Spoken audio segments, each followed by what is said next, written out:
Hello and welcome to the Radiate Wellness podcast with your host, metaphysician, Reiki master, and hypnotherapist, Christy Clemens Hoffman. Each week, we will discover teachings, tips, and tools to radiate your best life ever with practitioners, authors, and luminaries to help you on your path.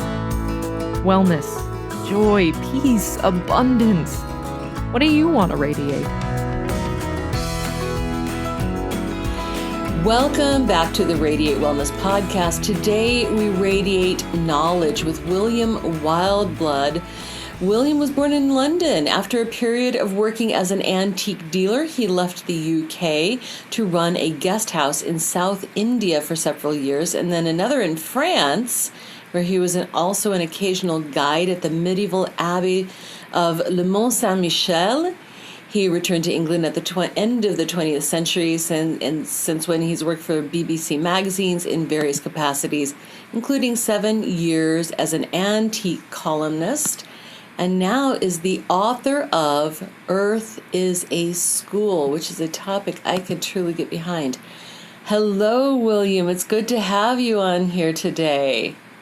Hello, Christy. I'm very grateful to be given the opportunity to speak about this new book with you.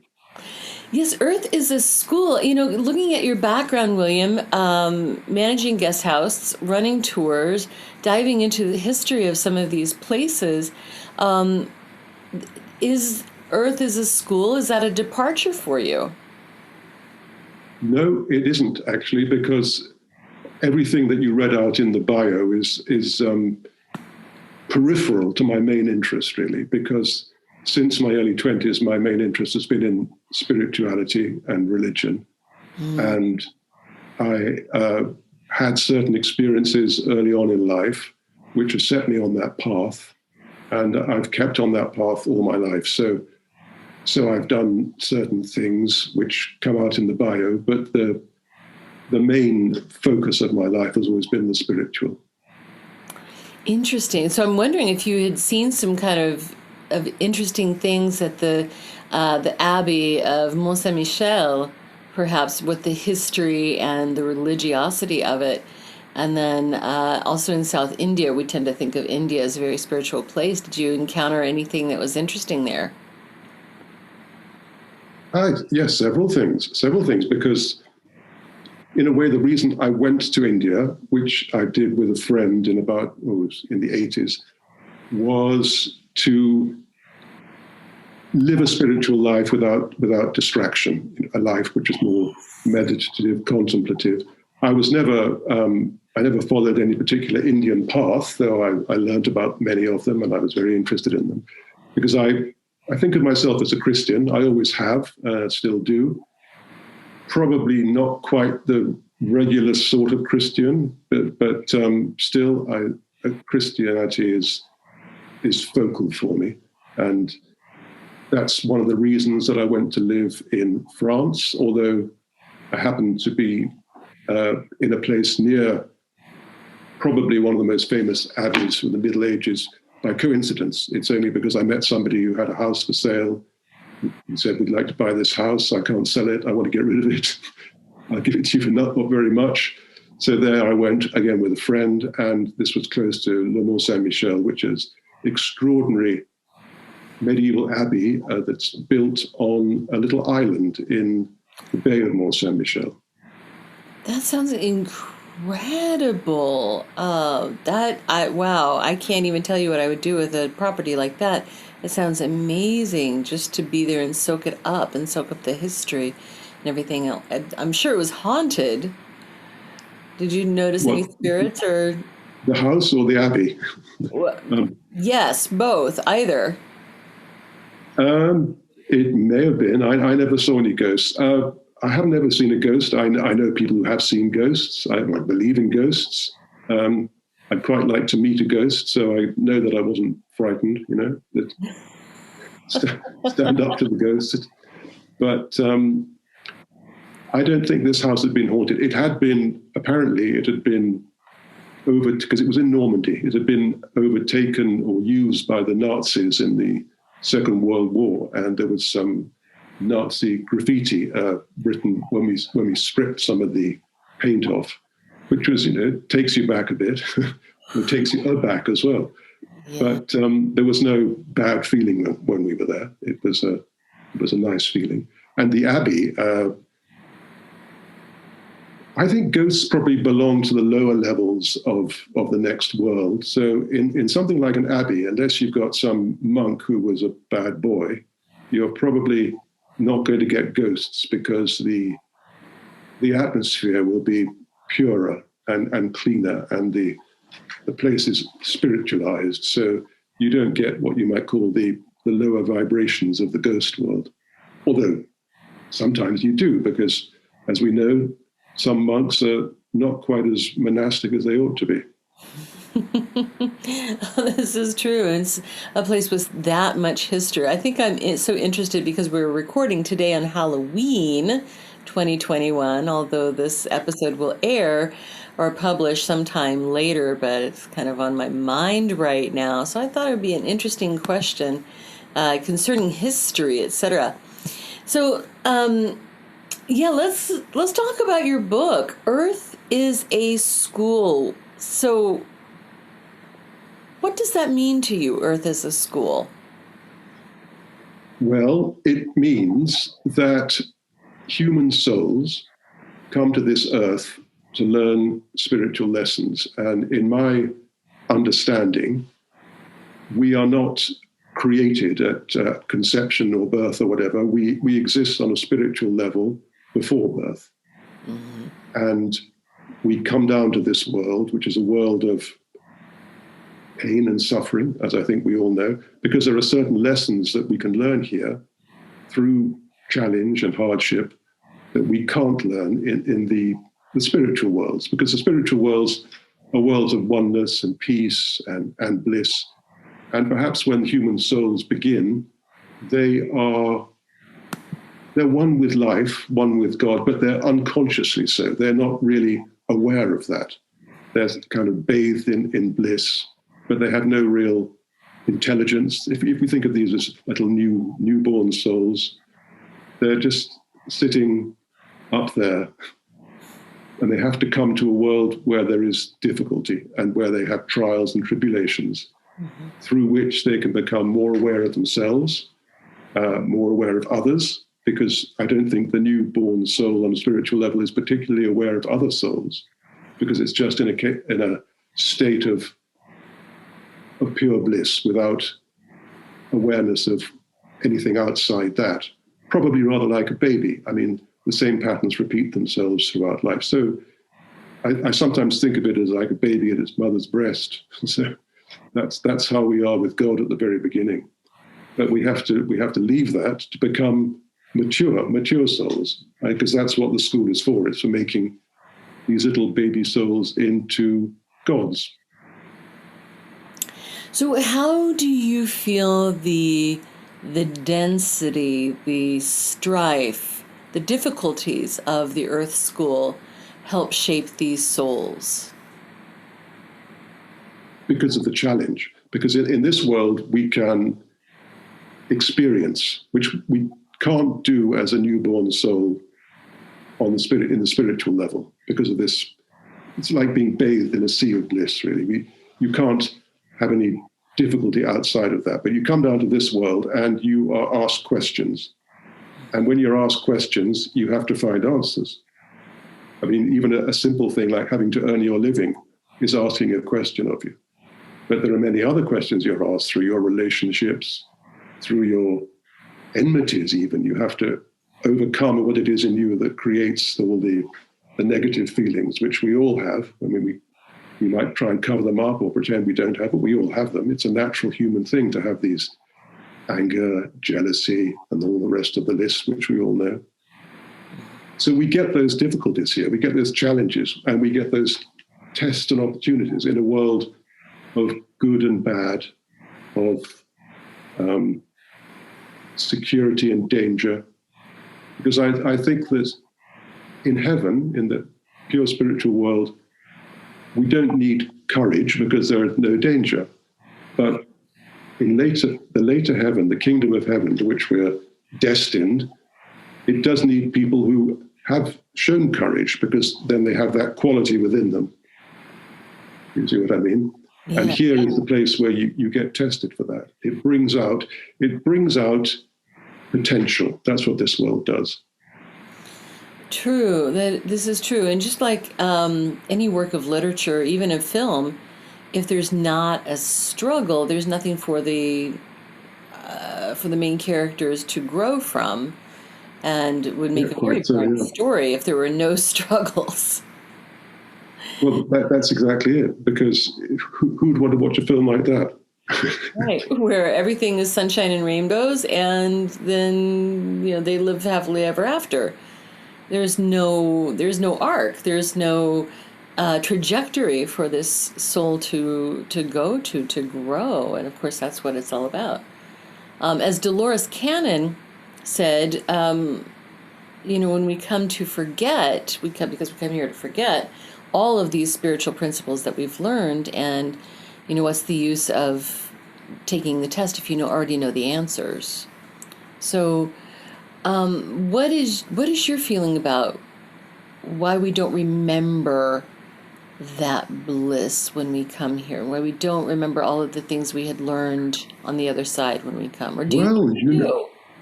I think some of us do, to begin with, at any rate. You know that famous line from Wordsworth's poem about trailing clouds of glory? So the small child probably does have this sense of coming from a blissful place. After all, what's the first thing? I know there's a physical explanation for it. What's the first thing a baby does when it comes into this world? Starts crying. So, I know they say that's supposed to get the lungs working, but maybe there's another reason as well. They might think, yeah, exactly. Oh no, what have I done? Well, I'm being a little bit facetious, but the thing is, I think we do remember a little bit. I know I did, and I did. You? Well, not literally. I didn't remember, hey, that I came from this beautiful place, but I knew that this wasn't. I hadn't just started up, as it were, and I knew I had come from somewhere of greater consciousness and less claustrophobia. Because I think one of the things that you feel sometimes in this world is a sense of what I call spiritual claustrophobia, whereby things just weigh in on you. Your consciousness is constricted, and you have a sense that there is something greater and wider and more expansive outside that, but you're stuck in your head, so you can't really get out. So when I was small, I would remember looking at the sky and thinking that's where I came from. I had this feeling. And now, as often, you tend to remember the memories rather than actually remember the thing itself.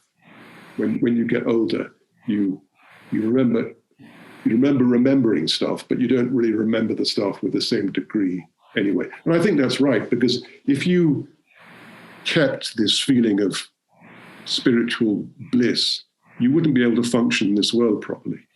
So I think that's one reason to answer your question, why we can't remember. I mean, apart from the fact that we're operating through a physical brain, even though we are a spiritual soul in a physical body, we still have to operate through the physical brain. So that's a new construction. But then again, if we did remember too much of the past, we'd just probably want to kill ourselves, wouldn't we? Get back there. Although that wouldn't work, and I should hasten to add.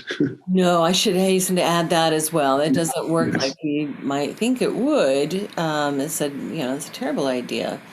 No, we'd be in some kind of limbo, because we'd be deserting our post, escaping our duty. And also, this is where we want to be, even if we find it hard to be in this world. Mm-hmm. I believe we have asked to come here, so because we want to develop our souls. Mm-hmm. We don't just want to stay in a static perfection on the spiritual plane. We want to increase and become greater and more. Absolutely. Mm-hmm. And that's part of the school idea. I got this, sorry, go on. You were going to... No, please. Well, I got this Earth is a school statement from some teachers that I had in my 20s and pretty much up to 40. And this was the spiritual experience I referred to at the beginning of our talk, whereby I was spoken to by certain discarnate spiritual beings who came to me through a channel, a medium, another person, and instructed me. And Earth is a School is one of the things that they said to me. Oh, interesting. Yeah, how did that strike you at the time? Was that a new concept? Yeah, it was. So I was about 22. I was dissatisfied with my current life because it, again, I had this feeling I'd always had that there was a greater world beyond this physical world. I didn't really see any kind of means to express that feeling. It's rather like having ideas but not knowing a language. You can't put your thoughts into words. And I was aware of Christianity. I'd been brought up in the Church of England. I was also aware of some Eastern religions to a small degree, but none of them really seemed to answer my questions in the way that I was asking them. And I met somebody and we began talking, and we found we had things in common. And the long and short of it was we decided to lead a spiritual life together, a contemplative life. And we used to meditate every evening together. And then one evening, shortly after we started this, he went into a deep state of trance.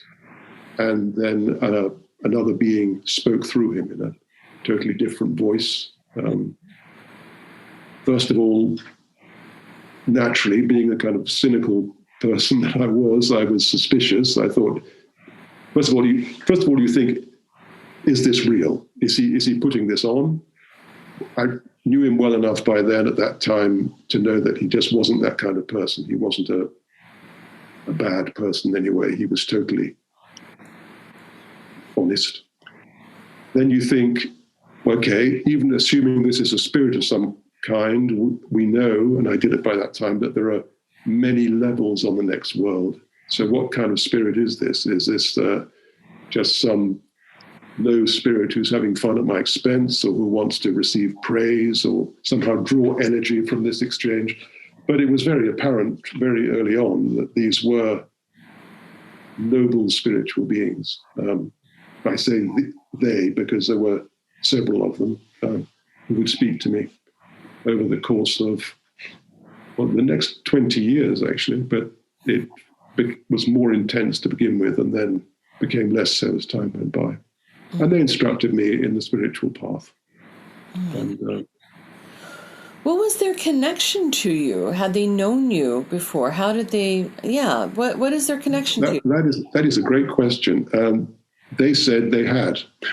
Okay. They said that one thing they always called me. They never called me William. They called me my child usually, which was sort of strange. But it was rather like a wise abbot in a monastery might call one of the novice monks or something like that. Mm-hmm. And they spoke of the medium through whom they came as our brother. So it was quite monastic in the way they spoke. But they said that I had come from their world, which the higher planes that we were talking about earlier, and I would return there after I'd done my duty in this world. So that was encouraging, but also the fact was I had to do my duty. What did they outline your duty as? Well, the lessons, this is a personal question. Oh, I'm so sorry. Feel free to decline. No, I'm joking. It's because although it is a personal question, it's something that applies to all of us, because I think our spiritual lessons are the same, really. We're all on the same kind of path, different points on that path. But the basic lessons they said that I had to come to learn, to the earth to learn this time round, were humility and love, the old classics, really. So, how do you feel you're doing with that? How am I doing? Yes. That's not for me to say, madam. But I think I'm probably doing slightly better than I was when this started, but probably not as well as I should be, put it that way. Interesting. Well, it's interesting that you speak of them as talking to you and this channel in a brotherly, abbot to novice way. I don't know. I just keep coming back to this abbot that you were completely blessed to be, living near, and makes me wonder if you've got some ties there. Well, this started long before I went to France, but I have to say that the medium, whom I'll call Michael because that was his name and it's easier to say than the medium the whole time. He was considerably older than me, about 35 years older than me, and he'd done various things. He'd been in India during the Second World War, where he served with the British Army. He had been a Benedictine monk. Oh my goodness! Sometime in the 50s. He'd gone from various extremes. From being before he was a Benedictine monk, he ran a kind of country club in New York State somewhere. So he was an Englishman, but he was living in America after the war. And then he became the Benedictine monk. He left the monastery because he felt, much as he admired them, he didn't want to be a priest. And in the order in which he was, which was the Benedictine order, he would have had to have been a priest. And he feels that he was, in a way, pushed out because his spiritual path was different to that of the monks. It was, one doesn't want to say more expansive or more inclusive, but it was. So then he went to India again. He lived in India for some time, where he was associated with some religious groups there, though never a member as such. He was always looking for a spiritual path that answered every question. When I met him, he'd just come back from India and was living again in England.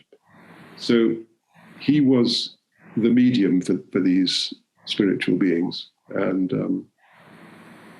that was his role, really, at this time. Sounds like you learned quite a bit from these spiritual beings. Yes, I did. The thing I learned most of all was, I have to call it kind of like a vibration, really. They speak in words, but their presence taught more than their words did. Yes. Not to say their words didn't teach a lot, because there'd been no point in saying them otherwise. Their words did teach a lot. And they could see into my heart. I realized that fairly quickly. We try and put on a false front often, don't we? I mean, try not to do it too much, but we all do. We don't reveal our true self most of the time, except people we know very well. But they could see right into my heart. They knew things about me that I wasn't really aware of myself. And I didn't mind that, because they were such oceans of love and wisdom that I didn't mind them knowing all about me, because I realized they were so far beyond me that there was no point in me trying to put on some kind of fake show. And after all, what's the point? They're there to teach me, and therefore they have to bring out all that needs to be brought out, which they did. But it was their presence and their authority. And I use that, and their love, and I use that word because we use it an awful lot, don't we, in this world, love. But I feel that we don't really even begin to understand love in the sense of a real spiritual being. We're trying, we're getting there. Mm-hmm. But with us, it's mixed up with all sorts of other things. And often it's a kind of horizontal thing, which might seem natural because, our love goes out to other people, maybe to animals, to nature, to whatever. But in the spiritual world, I think love is first and foremost vertical, which means it goes up to God, first of all. And then it comes back from God and it fills you with his love. And then it goes out again. So that's how I conceive it. And they manifested that love. They manifested divine love to me. They did. Oh my goodness. Yeah, tell me more about what you mean by that, manifesting divine love to you. Well, as I say, it's through their presence. They would, whenever they left, they would give me a blessing. And they once said, I can't remember the exact words. I did take notes, and the first book I wrote, which was called Meeting the Masters, is a record of these notes that I took. I took notes for the first year, so I got a fairly good record of that. Thereafter, I didn't so much, but that doesn't matter because there was quite a lot for the first year. But they would give me a blessing when they left, and they said, don't take this as just a routine, perfunctory. They didn't say perfunctory, but they meant that. Just a sort of like, hello, goodbye, I bless you, my son. This is a transference of grace, really. And I think that's what their love manifested. It manifested a kind of grace which would descend on you. And for a while, until you sort of messed up again, it would sort of burn in your heart, like a little burning coal in your heart. And of course, you can't keep it up because, you're human. But for a while at least, and then also recollecting it, you have the recollection of this strong, wise, clean, noble, authoritative love, all these things that, like a fire, really, but a fire that heals and illumines. Right. It just sounds so beautiful. I'm kind of just lost in that whole concept of sitting with these masters and experiencing that source of divine love. It's quite amazing. Well, there are two sides to that, I've got to tell you, because they were masters, but they were taskmasters as well. So there were times when I would, in their eyes, behave badly, give way to a sin, shall we say, like anger or pride. And they knew, and they would say to me, if they came in a day when that had happened, they would say, look what you've done. You've really, I can't quite convey the formality of the way they spoke. I don't mean formality in a bad sense, but in a very dignified sense. So if I say, they say I've messed up, they wouldn't say I've messed up, but they would say that I had fallen down, something like that. And sometimes they would say, if you wish us to continue to speak to you, you must put what we say into practice. Wow. It's fine. I mean, that's quite right. Why would you not say that? Absolutely. But it made you think that their love it could be a tough love sometimes. Mm-hmm. Mm-hmm. But it was always loving. Even when it was tough, it was loving. Mm-hmm.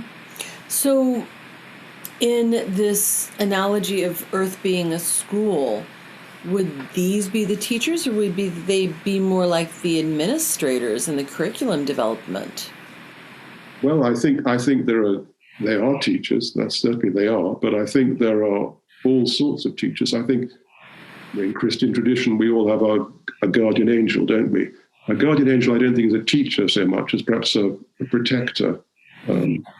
But I think we do all have teachers, but then there are different teachers depending on what you're taking in the curriculum, perhaps. Right. So these are maybe like professors at university, that's that level, but there are also teachers for all souls, because we're all learning, whether we know it or not. That's what we're here to do. I believe that's how I see the world. Right. Just like a toddler is learning, whether you're teaching the child or not, they're learning. Yes. And so, we could see everyone, our partners, our children, our school teachers, our physical school teachers, the community bosses, co-workers, all as teachers. But who's designing the overall curriculum? You know what I mean? Who's designing is like, what do you need for this program that you're taking? I hope that makes sense. Yes, it does. It's God, ultimately. But then, as they say, God delegates. And I think God delegates through other spiritual beings. And these masters would be part of the company of heaven, you might call them, the spiritual hierarchy, which manages the world. The saints, there are many, many ways of describing these people. Mm-hmm. And masters, yes, archangels, yes. Yeah. But the idea is that they guide souls who are still caught up in this world, with the idea that we become one of them eventually. Mm-hmm. And they may then move on to other levels of being, because I conceive the spiritual world as endlessly deep, and there's always more. There's always higher levels you can go. There's always brighter light, to put it in those terms. Mm-hmm. And so, with the analogy of Earth being a school, are there any souls who choose not to go to school? I'm sure there are, because the essence of the human state is free will. Mm-hmm. This is what almost defines a human being, is the ability to make his or her own choices, own decisions. So you can accept to get with the curriculum and to learn your spiritual lessons, or you can reject it. And unfortunately, these days, a lot of people do seem to be rejecting it. I think we live in quite dark times, spiritually speaking. I was going to ask you about that. Mm-hmm. So how would it look for someone to reject these lessons? Well, to deny spiritual reality is a good start in rejecting the lessons. Sometimes, even if you do that, because of the infinite compassion of God and the masters, you're still taught lessons. You don't just flounder. You have experiences, and through these experiences you learn. And so maybe these experiences will eventually open you up to embracing a wider worldview, a more spiritual worldview, in which case you can actively go with the lessons. Sometimes many people learn despite themselves because of what comes to them. But right. if you get on board the train, you can go faster, as it were. So I think we're all learning, whether we want to or not, whether we are with the program or not. I think we're all learning, but it's much, much better to get with the program and to embrace spiritual reality, to know that this world is a training ground, really, for higher levels of being, which does not denigrate this world at all. I mean, this world is a beautiful place. God looked at creation and saw that it was good. And even though it's a fallen world, it's still part of God's creation. So it's good, but it's not the be-all and end-all of our lives. And our real selves come from elsewhere. As I like to say, we're not human beings with a spiritual side. We are spiritual beings in human bodies. So yes. That's what we are. We are spiritual beings. Yes, and I believe the human experience is what we came for, in terms of the physical body, relationships, physical aspects of relationships in terms of communication, competition. All of these things we came to learn, much like we back when I was in college. I don't know how it is in the UK, but we'd get these course catalogs of all of the different classes that were taught at the university, and you go to the page that it has your major, what you're studying, and then here are all the courses you have to take, and here are the electives, and then we get to select what we want to learn. So I look at it as, well, this semester I wanted to learn compassion, so I suppose I'd better perhaps have some sort of difficulty or a dis-ease that I need to learn compassion toward myself. And learning various things that we feel like we need to want to learn for whatever reason. I think so. But the main lesson is to open our hearts up to spiritual reality. Mm-hmm. And then other things will come from that. Because when you accept that, I think if you accept there is a creator, mm-hmm. and this world is a creation, that gives you a totally different outlook. Did you know that Radiate Wellness is more than just a podcast? That's right. We're also a comprehensive, holistic wellness practice. Find out about our services, practitioners, and upcoming events at radiatewellnesscommunity.com. While you're there, visit our podcast page to read more about our great guests and even donate to the podcast. If you like our podcast, you can help in other ways as well, like subscribe or follow us wherever you're listening right now.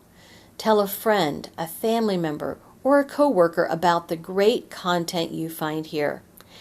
And if you wouldn't mind, please give us a thumbs up, a 5-star rating, or a positive review. Sounds like a small thing, but it really helps.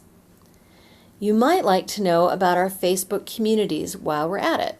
We have a free community, the Radiate Wellness community, on Facebook for news and great free content. Our subscribers group is Radiate U, as in the letter U, but also, well, you.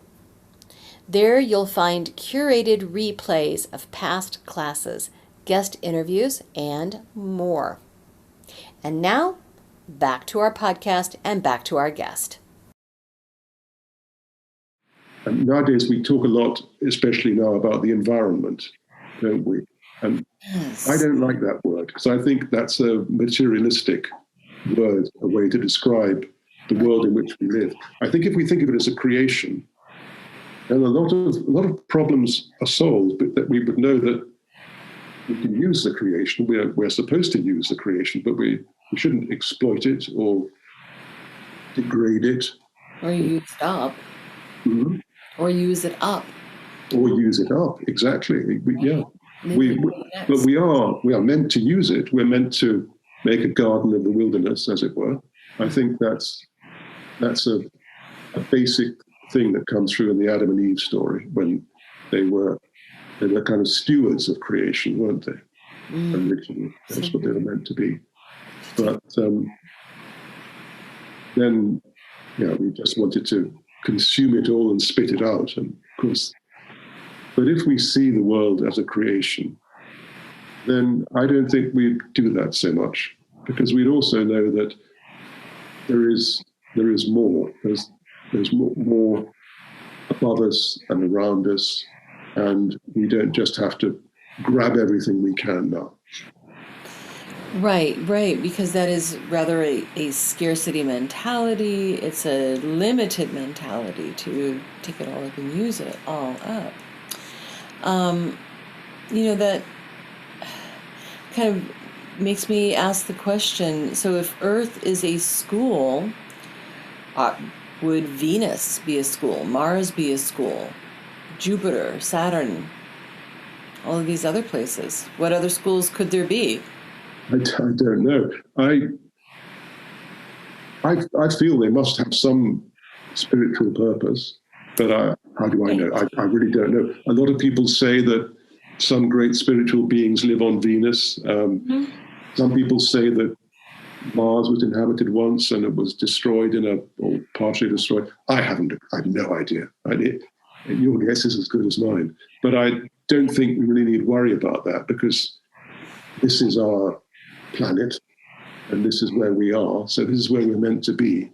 So it's interesting to speculate. Absolutely. I completely agree.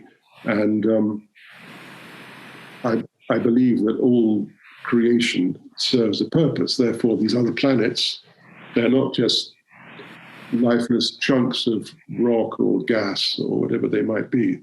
They do have a function.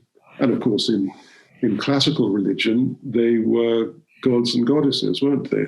Those were associated with the planets from Jupiter, Venus, and what have you. Mm-hmm. So They have their role, but what that role is, I don't know. I mean, yeah, it's interesting to speculate. We've heard of these spiritual masters coming from some of these different celestial places, and of course that's just our universe. There's many, many other universes to consider. there are, but perhaps we get a bit carried away if we worry about them now. I'm sure it'll be very interesting when we've reached a certain level to interact with those levels of consciousness. But sometimes, and I know this is the case with occultism, which can be very fascinating intellectually, but you can get a little sidetracked from the real spiritual path by that, because it's so fascinating. It is. Yes, there's a lot to explore. Absolutely not. We can get just kind of lost down that rabbit hole of speculation and thought, et cetera, et cetera. Yes, you have to come back. You have to come back to the fundamental thing, which is yourself. So if you think about all these planets and higher planes of being, that's all great. But the one thing that you have charge of, and that is your responsibility, and that you can do something about, is yourself. Right. We call it your heart, your spiritual being. And your job is to polish that and get it shining and bright and clean and fresh, and then like a bud, it will open up, and when it opens up, it will receive more of the sun. The more it opens, the more sun, which is God, it will be able to receive. Right. So what about the role of demons and evil? Do you believe that exists, and does that play a role in the Earth School? Certainly exists, yeah. Evil is a fact of life. I think evil is spiritual evil, which is different to material evil. Material evil is, the murder, violence, all that lot. Everybody knows that's bad, but there's spiritual evil too, and I think that's quite strong at the moment because it is around us. We live in a world which denies spiritual reality, and that is a kind of evil because it's turning us away from the light. And demons certainly do exist. I have encountered them once or twice. I was told by the masters that they exist and that I should be aware of myself, because what they said is that demons can only affect you if there's something in you which they can attach themselves to.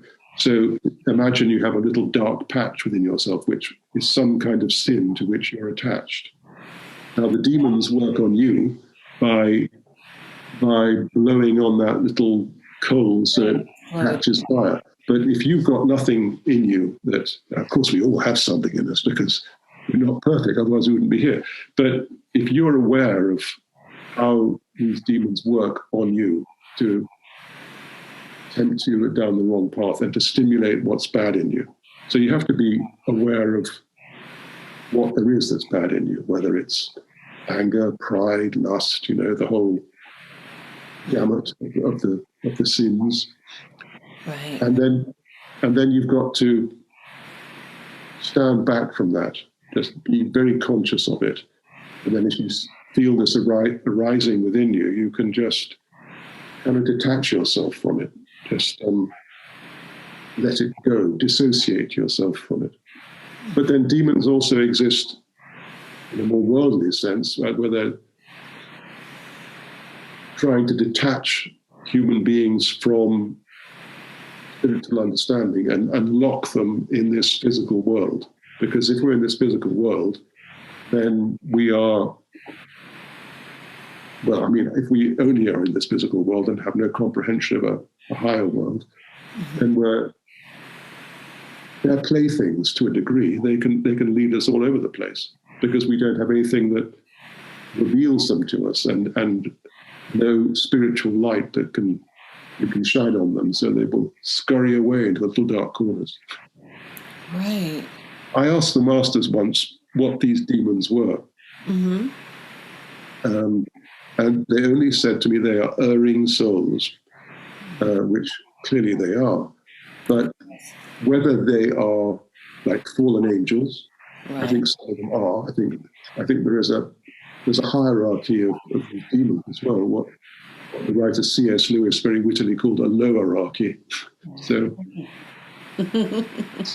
So there would be fallen angels there, but then there will also be human beings who've thrown in their lot with the dark side. It sounds quite grim, but it goes back to what we were saying earlier on about free will and how this is what defines the human soul, is the ability to make a choice. That's one thing even God can't change, is our free will, because he's given us that, and he can't take it back because it would render giving it to us null and void in the first place. So there we are.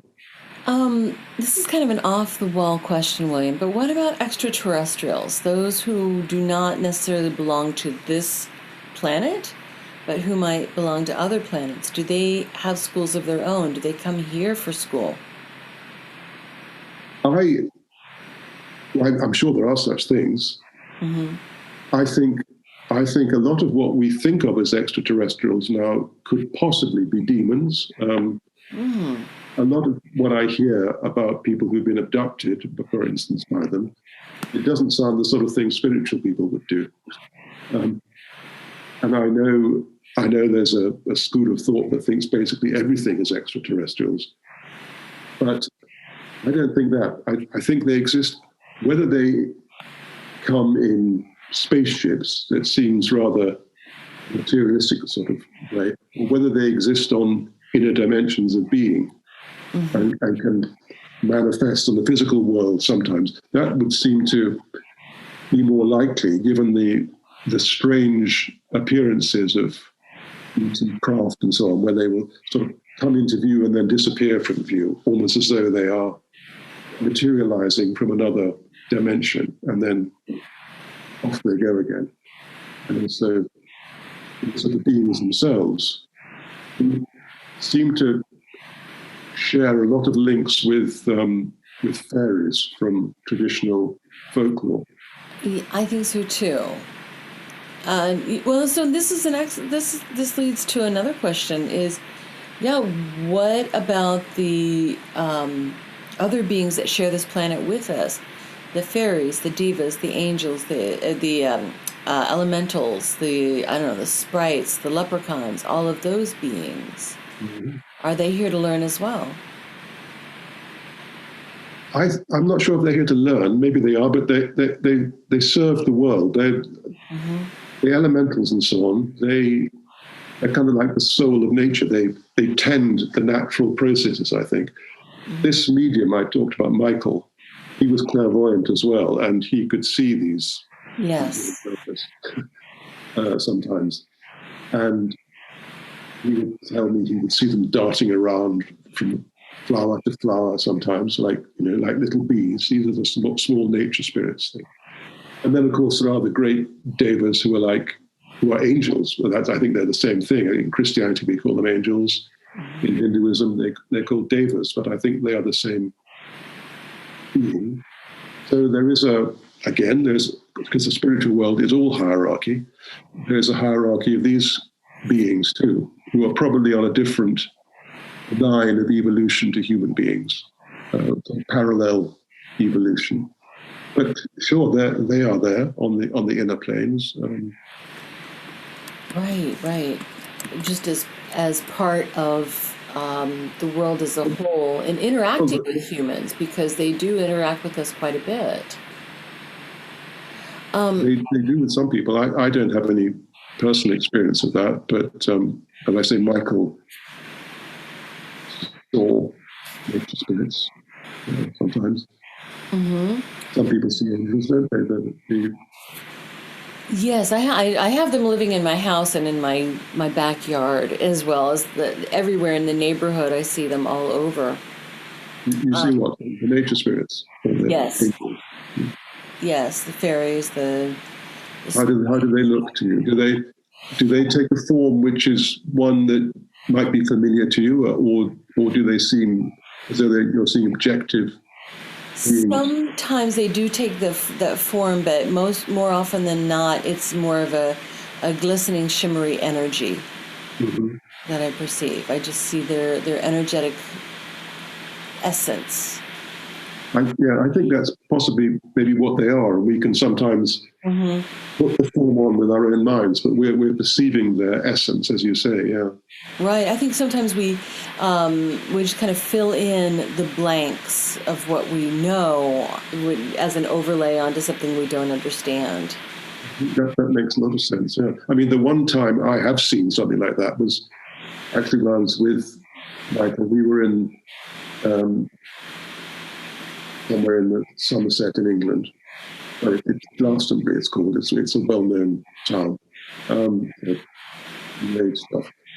And we were in a garden, and he said, "My goodness, this place is crowded." And I said, "What do you mean?" And he said, "Can't you see them?" He said, "The little nature spirits all over the place. I've never seen so many." And yes. I could see a few little flashes of light, not very much, but that's the only time. So rather what you've just described is what I saw on that occasion.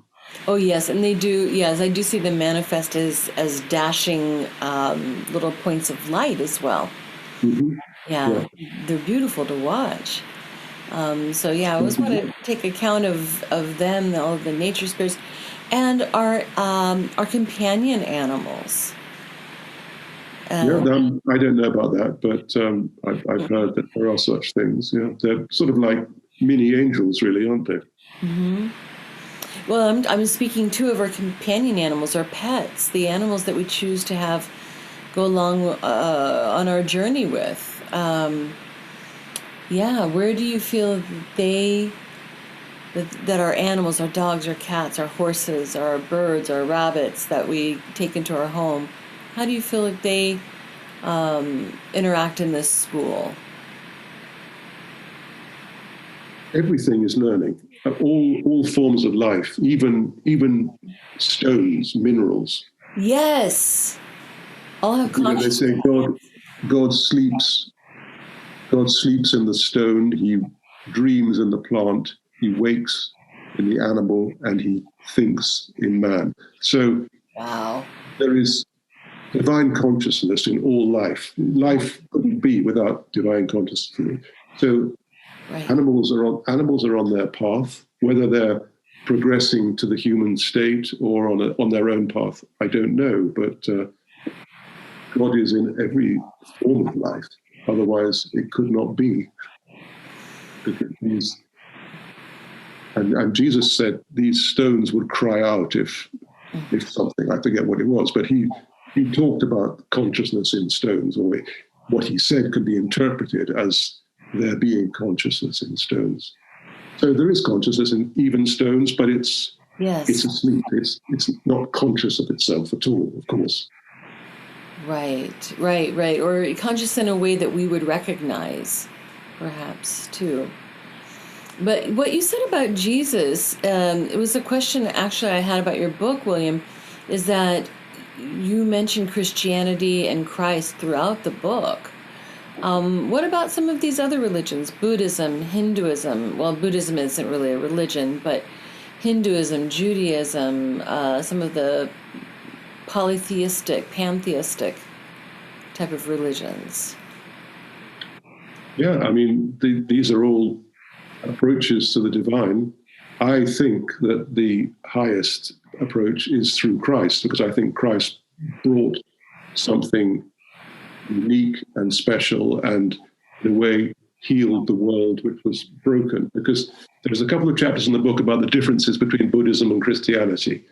And I mean, I have the greatest respect for Buddhism, but I think Christianity goes further, because the essence of Buddhism is to transcend your sense of self and to transcend the material world, and just to enter into nirvana, which can be conceived as a state of pure being, which is in a way like abandoning matter for spirit, pure spirit. You enter into pure spirit, which is a thing that one can do.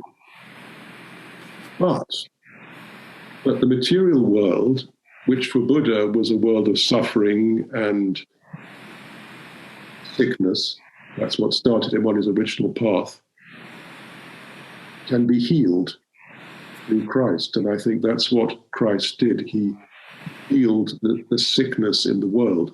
So for a Christian, the self is not something there to get rid of or to leave behind, but it's something which can be ennobled and cleansed of its darkness. And so it remains, because we say that God is love, and that's perhaps one of our highest conceptions of God.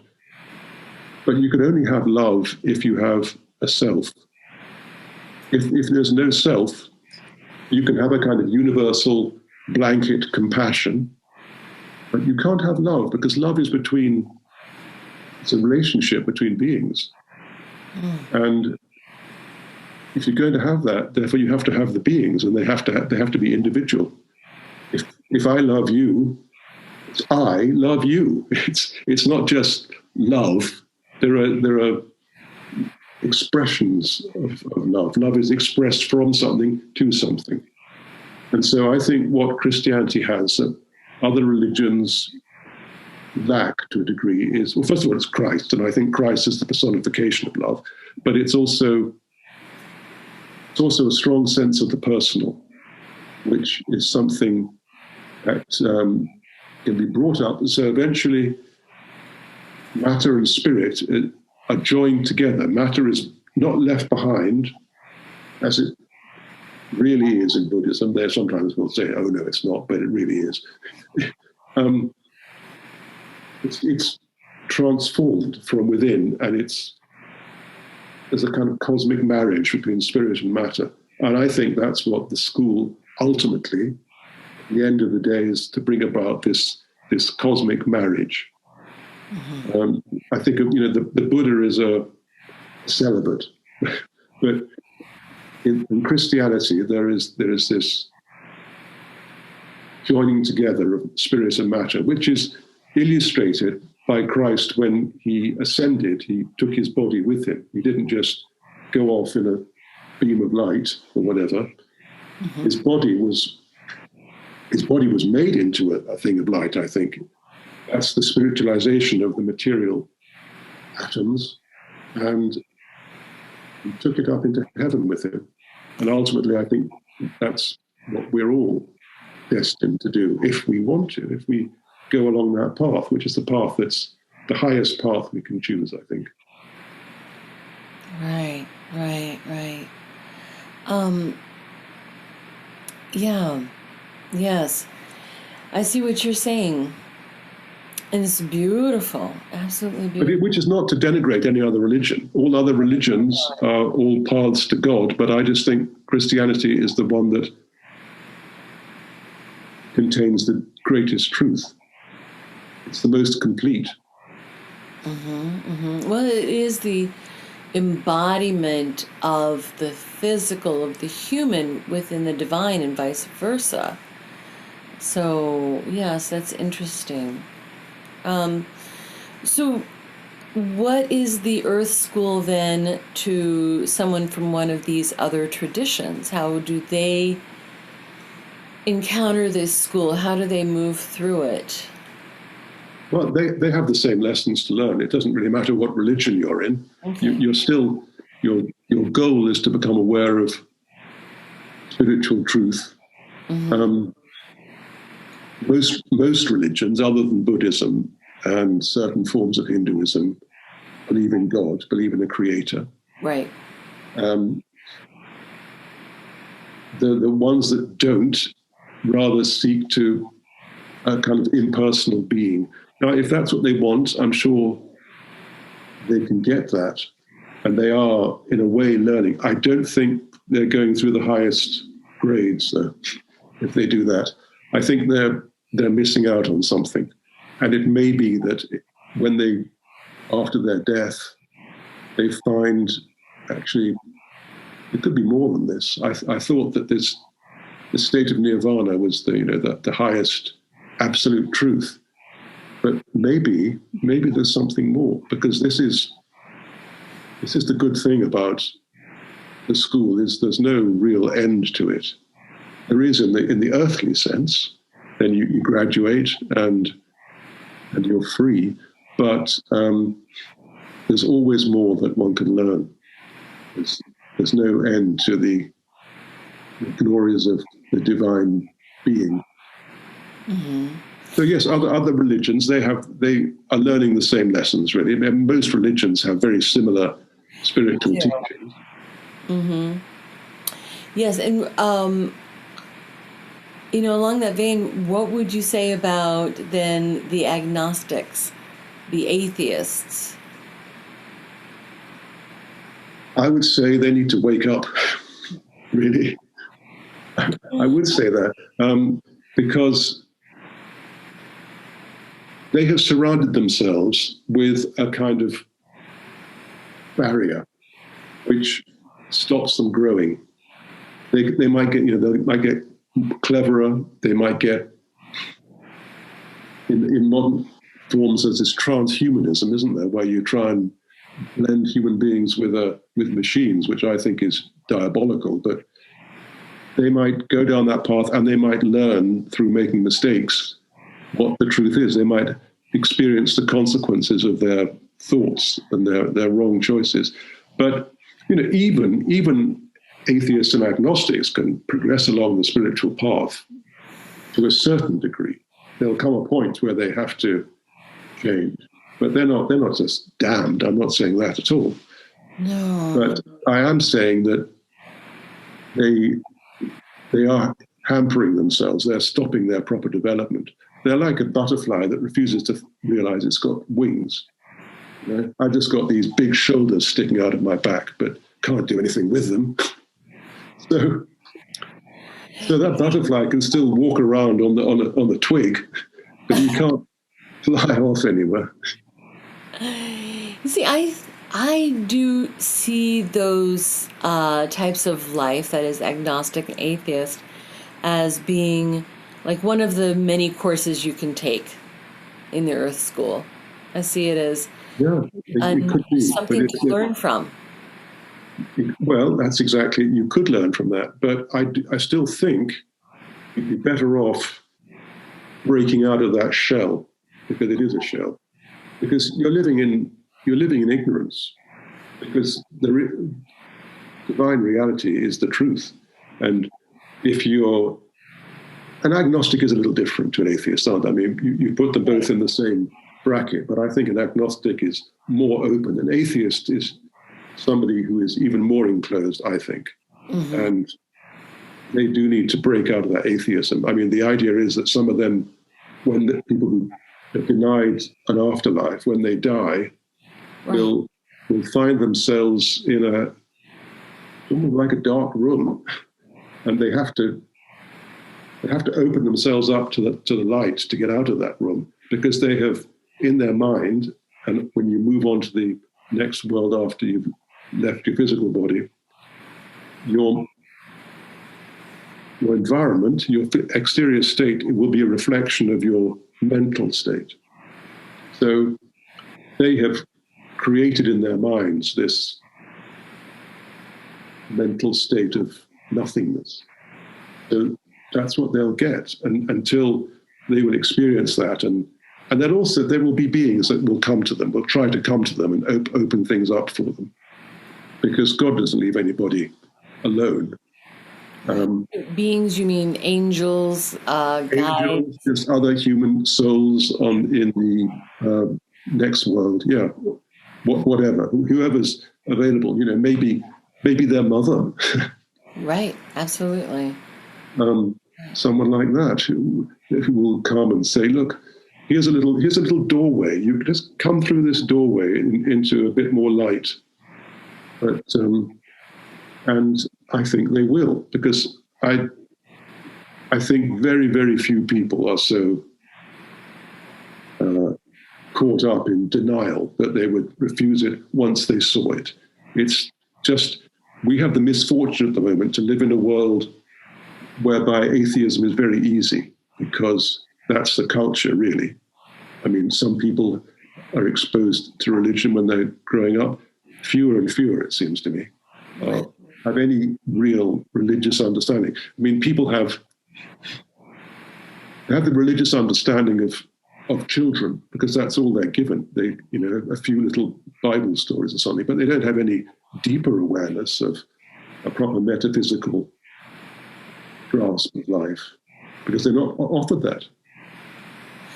Right, of how it actually applies to them, how it applies to their life and their living, their way of living. Yes, and embracing this spirituality in the human, in the physical experience of it. So that's really easy to be an atheist in today's world to an extent, because we have a nice house, we have food at the supermarket we can get, we can jump in our car and go on holiday or something, we can go in a plane, we can do all sorts of stuff. But imagine all that's taken away from you. Mm-hmm. You don't have your comfortable bed, your pretty garden, your good job at the university or the law firm or whatever. You're just on your own in a wilderness. You would start looking at life in a very different way then, because we've surrounded ourselves, which is great, but it's artificial.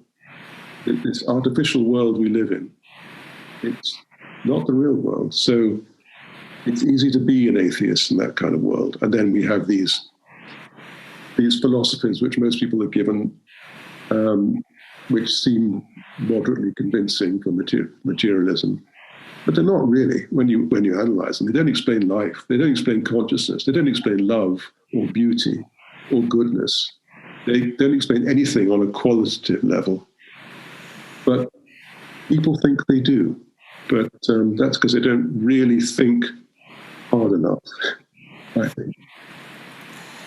Absolutely. Well, perhaps they need to go to the next grade, go to the next levels, take the graduate course, etc. Yeah, I mean, that's it. They could be learning other things. They don't necessarily have to be learning spiritual things all the time, because everything goes in the mix eventually. But I think if they really want to move on and prepare themselves for the next world, because don't forget, we're in this world for 70, 80 years or whatever. So in a way, it's just a preparation for what happens after that. I think you can make yourself a wonderful life in this world, maybe, but that's going to come to an end. And then what? So I think you have to have an eye on that long-term state. And if you can say to yourself, okay, it'll be nothing, I'm just going to eat, drink, and be merry, seek my fulfillment in this world. But I think most people, if they reflect a bit, will think that's not really enough, because we are spiritual beings, and there is this little seed of God within us all. All of us have this seed of God within us. Yeah. And that seed needs to grow. Yes. Beautiful, beautiful. That's a good point to leave us with. Each one of us is that seed, and that needs to grow, and we do that in a school called Earth. Is there anything that you feel that is important for our listeners to know that we haven't gone over, that we haven't discussed? I'm sure there's many, many things. I know. We could be here for 20 hours. I know. Yeah, you've got your Halloween tonight. Sorry? You've got Halloween tonight. You can't be here for 20 hours. We can't be here. And I don't know that anybody would be prepared to listen to a conversation that long. But I think we could be here for quite a long time talking about all of the things that this entails. Because After all, this is our life. This is our very being that we're talking about. There's a lot that goes into it. If somebody wants to connect with you, how would they connect with you? Well, I have a blog which is called Meeting the Masters, and they can connect with me through that. So this book, Earth is a School, has just been published. Actually, I think on Friday it was published. Yeah. So that is my latest book. I've written 4 other ones. And are those available on are those mentioned on your blog? They are, yes, yeah. And they're on Amazon as well. Right, and this book is through John Hunt Publishing. So it's through John Hunt Publishing, yes. And as I say, they brought it out on Friday, and it's available in all good bookshops. I laugh because I don't know how many bookshops are left now. It's rather sad, isn't it? But it is rather sad. I said that to my sister, and she said, well, we've got a bookshop where I live, so that's good. Oh, goodness. We have a chain of bookshops where I live, but we do have at least one independent bookshop. It's important to support those. And there are ways to support independent booksellers. You can go directly to their website and order books through them. It might take a little bit longer, but it's very worth it to support. I think it is. I think we will have very lost if all these things disappear from our towns and cities, and we just have, I don't know, supermarkets and estate agents. What do you call it? Real estate? Yeah. In England, we have many real estate shops now, but and coffee shops as well. Yes, that's my lifeblood is coffee shops. But right, we need to support independent booksellers wherever we can, and independent shops of all types wherever we can. So, William, thank you so much for coming on today to talk about your new book, which is Earth is a School, which I think is very important for us all to understand. But anyway, thank you for being here with me today. Well, thank you very much, Christy, for having me on your show and giving me the opportunity to talk about the book. I've very much enjoyed talking with you and meeting you, and I hope other people might too. I do too. I would love to continue the conversation maybe in another episode in a few months, because there's certainly a lot to talk about. Yes, well, get in touch anytime you'd like to. I'd be very happy to do that. Wonderful. Thank you so much, William Wildblood. It's a cool name. All right. Thank you.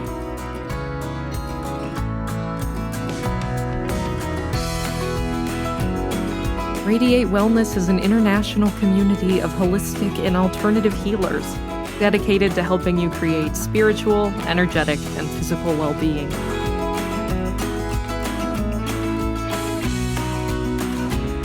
To learn more about our practitioners, services, classes, and events, or to schedule an appointment, visit us at radiatewellnesscommunity.com.